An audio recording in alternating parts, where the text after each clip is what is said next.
बहुत ध्यान से सुनिए, बहुत इम्पोर्टेंट मैसेज है।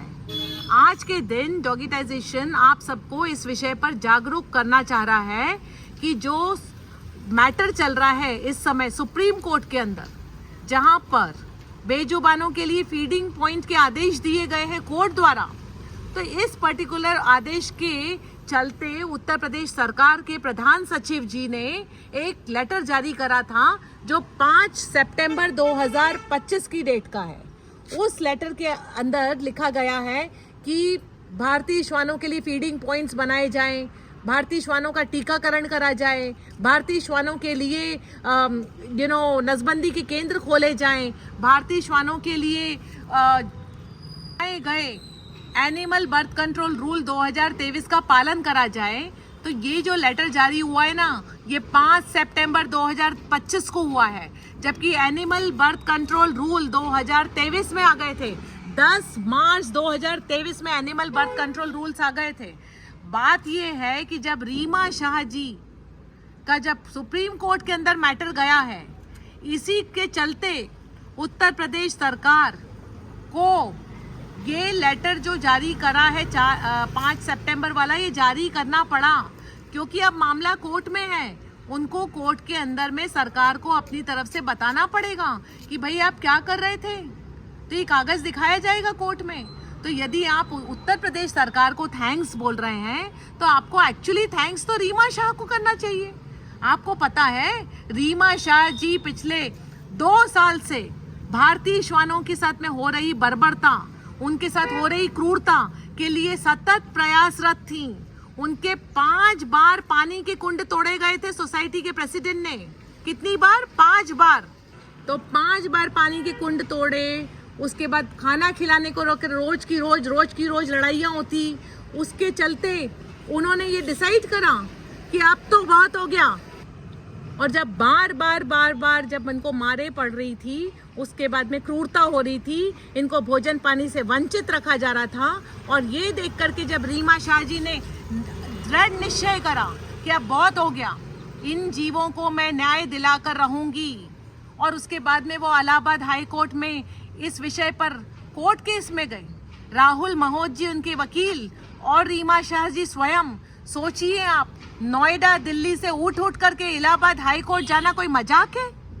क्या सोचते होंगे? एक जो डेट मिलती है ना कोर्ट के अंदर, एक दिन पहले पता चलता है कि कल कोर्ट में तारीख आई है। रातों रात तुरंत बिना रिजर्वेशन के ट्रेन में बैठ करके जाना और बिना रिजर्वेशन के रात की जर्नी पूरी ट्रैवल करना। क्या सोचते होंगे जब वो अपना बैग पैक करते होंगे, जब कोर्ट की तारीख के लिए जाना होता होगा कि एक भारतीय श्वान जो सड़क पर जी रहा है, उसके हक के लिए हमें उठ करके बिना रिजर्वेशन के ट्रेन में बैठ करके पूरी रात ट्रैवल करके जाना पड़ रहा है। सुन रहे हो ना? और उसके बाद में 2 साल तक इलाहाबाद हाई कोर्ट के अंदर में ये केस चला। 2 साल तक। 2 साल बाद जनवरी 2025 में इलाहाबाद हाई कोर्ट से ऑर्डर आया। और क्या आया ऑर्डर भी बस यही आया कि भारतीय श्वान जो है उनको हाँ ठीक है खाना खिला दीजिए, पर नागरिकों को कुत्ता नहीं काटना चाहिए। जब ये ऑर्डर फाइनल जजमेंट आया था, आप सोचिए क्या गुजरी होगी रीमा शाह जी के ऊपर, क्योंकि जिस बात को लेकर के वो इलाहाबाद हाई कोर्ट गई थी, उसका तो एक क्लियर कट डायरेक्टिव भी नहीं था कि सोसाइटी के अंदर में फीडिंग पॉइंट बनाए जाएं। आज जो फीडिंग पॉइंट की बात सुप्रीम कोर्ट कर रहे हैं, वो इसलिए कर रहे हैं क्योंकि इलाहाबाद हाई कोर्ट ने तो ये क्लियर कट डायरेक्टिव तक नहीं दिया।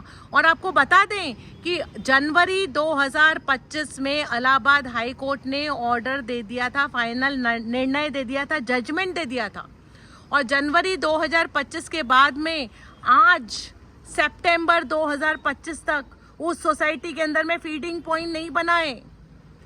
इलाहाबाद हाई कोर्ट के ऑर्डर के बाद और सुप्रीम कोर्ट में मैटर जाने के बाद आज भी उस सोसाइटी के अंदर में फीडिंग पॉइंट नहीं बना है।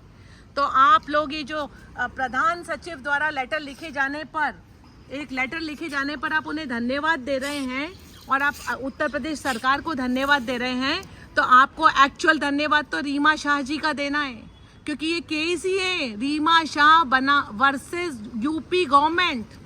तो आप रीमा शाह जी के साथ खड़े हैं कि यूपी गवर्नमेंट के साथ खड़े हैं? आपको ये बात समझानी इसलिए जरूरी है क्योंकि बात छोटी मोटी नहीं है। बात यहाँ 6 करोड़ जानवरों की चल रही है। इन जानवरों का दुख, इनकी जो तकलीफ, इनकी जो वेदना, इनकी जो भूख, इनकी जो प्यास, इनकी जो बीमारी, इनको जो हर क्षण ये डर कि अभी मार पड़ेगी, इधर मार पड़ेगी, उधर मार पड़ेगी, इस पर्टिकुलर लड़ाई को लड़ने के लिए कितना ज़्यादा संघर्ष, कितना ज़्यादा त्याग, कितना ज़्यादा डिटर्मिनेशन चाहिए, ये कल्पना के परे है। और आज आप बताइए कि आप क्या इस दौर से नहीं गुजरे जब आपके सामने किसी कुत्ते को मार पड़ी और आप ठगा सा महसूस करें क्योंकि पुलिस ने तो FIR तक नहीं करी? क्या आपको किसी ने टोका नहीं कि यहाँ खाना मत खिलाओ, वहाँ खाना मत खिलाओ? तो जो लड़ाई रीमा शाह जी की है ना, वो एक्चुअली आपकी भी है। याद रखिएगा, बहुत क्लियरली समझा रहे हैं, बहुत बड़ी लड़ाई है, बहुत बारीकी से एक एक कदम रखना है। आप सबके सब लोग भोले भाले सीधे साधे लोग हो, दयालु हो। आपको जब यदि डॉगिटाइजेशन मिशन कुछ बात समझा रहा है तो उसको ध्यान से सुनिए, ध्यान से समझिए और ये सोचने का प्रयास कीजिए कि आखिर डॉगिटाइजेशन तो यही चाहता है कि देश के हर डॉग का कल्याण हो। तो डॉगिटाइजेशन फिर यूपी गवर्नमेंट को थैंक्स क्यों नहीं बोल रहा है? क्यों नहीं बोल रहा है? बताओ जो यही कारण है नहीं बोलने का थैंक्स, क्योंकि आज 2023 में जो एनिमल बर्थ कंट्रोल लागू हुआ था वो आज तक कहीं पर भी ठीक से लागू नहीं हुआ है, कागज पे ही चल रहा है। आप सभी के फोन में, आप ध्यान से सुनिएगा ये बात, बिल्कुल कान खोल के, आप सभी के फोन में PDF फाइल पड़ी होगी, 19 पन्ने की एनिमल बर्थ कंट्रोल रूल 2023 की फाइल पड़ी होगी। न जाने कितने लोगों को आपने ये फाइल फॉरवर्ड करी होगी, न जाने कितने अधिकारियों को आपने चिट्ठियां लिखी होगी। आप सोचो कि रीमा शाह जी ने कितने कागज लिखे होंगे, कितनी चिट्ठियां भेजी होगी। ऐसा जो एनिमल बर्थ कंट्रोल का जो कागज है ना, समझो रॉकेट उड़ा उड़ा करके दिए, एडमिनिस्ट्रेशन को भी दिए, कलेक्टर को भी दिए, कमिश्नर को भी दिए, नोएडा की पुलिस को भी दिए, सोसाइटी के प्रेसिडेंट को भी दिए, संस्थाओं को भी दिए। कुछ हुआ? नहीं हुआ।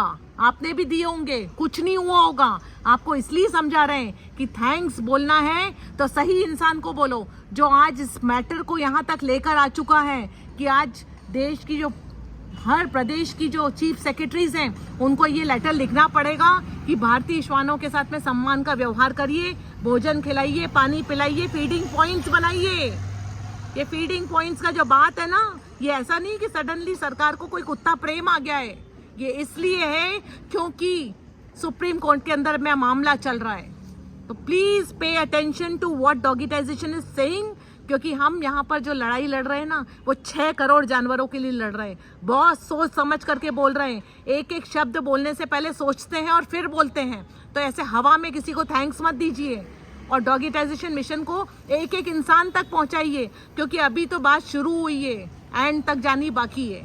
जय हिंद, जय भारत, वंदे मातरम।